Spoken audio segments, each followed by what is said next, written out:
terms of this upcoming game against Bournemouth, you know them all well from the Championship. This is a difficult encounter, not an easy cup game. Bournemouth going well in the Championship. Hi, Jim. Yes, I agree. So it's definitely a good game and a tough test for us.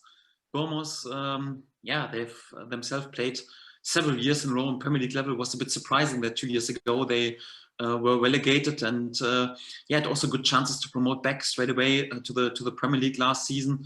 And in general, so they still have a really good squad with many individual quality, many I would say Premier League players, and they started the season also quite well, not sitting on top of the league, but they're still unbeaten anyhow, and we are pretty respectful. So it will be a tough test anyhow. There's no doubt about this.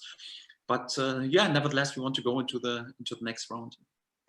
And can I ask you a bit about Billy Gilmour? I suppose in terms of he's known as Chelsea since growing up. He's made that switch to come and play first team football at Norwich. Have you sort of been pleased about the character, the willingness to grow and learn and develop as a regular first team Premier League footballer? Do you still feel he's a chip on his shoulder to prove Thomas Tuchel, to prove Chelsea wrong, that he was good enough to be a starter for Chelsea? Not to prove Thomas Tuchel wrong, not to prove Chelsea wrong, not at all. So they believe in him. Otherwise, they wouldn't be that careful in sending him out to a club, and they choose the club that suits also their style, that suits his style. I think they totally believe in him. But the competition, Chelsea is one of the best clubs in the world anyhow, is amazing there. So for that, I think it was definitely a top decision. So we are all happy that we have Billy. I just can praise his work ethic, his attitude. He always gives his everything really on the training pitch, on the pitch.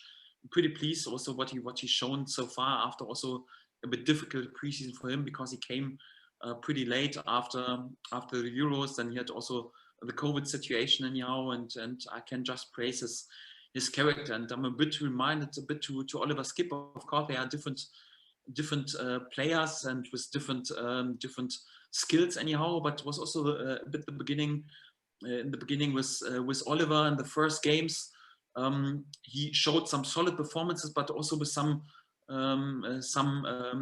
place for improvement anyhow, and we backed him, we showed him some trust. In the end, he was outstanding for us last season, and we hope it will be the same with Billy. I think he's rock solid so far and has many good scenes. Of course, also some situations where he could even improve, but he has never played really consistently 90 minutes on this level, and I'm pretty happy with him so far. But I think he will even improve as more experience as he has on this level, as more he is in his rhythm, and also depths a bit even a bit more to our style, and also when we are capable, also hopefully then to dominate perhaps the games a bit more than it was possible against Liverpool and Man City. Anyhow, this will suit his style also a bit more, and I'm quite happy that we have him, and I'm fully convinced that he will play an important part for us during the season. And finally, for me, Daniel, we're heading into the crazy week, as they call it, in terms of managers, in terms of the transfer sort of window. Two players being rumoured. I don't know if you could clarify any bit of truths in this. Both right backs, Jade Spence from Middlesbrough and Ashley Maitland-Miles from Arsenal in terms of a loan deal. Any truth on any of those? No comments on any rumors. If I deny something anyhow, and the next time I don't deny something, then you could interpret, oh, there is something in it. And also for that, we never comment any rumors. That's always our way how we handle the business. And for that, nothing to comment and nothing to speak about. Cheers, Daniel. Thank you. Thanks, Jim. Okay, next Jim.